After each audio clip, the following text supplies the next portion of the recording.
आणि पुण्यातले भाजपचे आमदार योगेश टिळेकर यांचे मामा सतीश वाघ यांचं अपहरण झालं, हत्या झाली। या घटनेमुळे पुणे शहर हादरून गेलं। पण अलीकडच्या काळाचा विचार केला तर पुण्यामध्ये अनेक गंभीर गुन्हे घडलेले आहेत।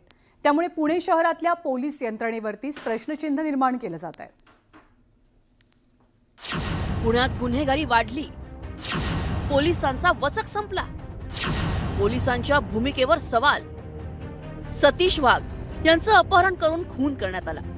पण शहरात अशा प्रकारची ही काही पहिलीच घटना घडली आहे असं नाही। गेल्या काही महिन्यांपासून पुण्यात गुन्ह्यांची मालिका सुरू असल्याचं चित्र आहे। सप्टेंबर महिन्यात पुणे महानगरपालिकेचे माजी नगरसेवक वनराज आंदेकर यांची पुणे शहरातील नाना पेठेत गोळ्या घालून हत्या करण्यात आली।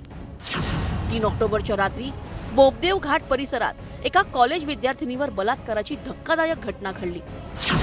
नोव्हेंबर महिन्यात सिंहगड किल्ल्याजवळच्या पोळेकरवाडीतील विठ्ठल पोळेकर या व्यावसायिकाचं स्थानिक गुंडांनी अपहरण करून खून केला। तर या डिसेंबरमध्ये पेट्रोल चोरीच्या संशयातून समर्थ भगत याला बेदम मारहाण करण्यात आली होती। त्या मारहाणीत समर्थचा मृत्यू झाला। धक्कादायक बाब म्हणजे गेल्या 5 दिवसात पुण्यात खुनाच्या 6 घटना घडल्या।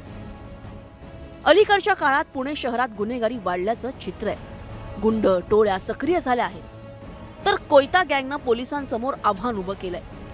वैभव सोनावणे, न्यूज 18 लोकमत, पुणे।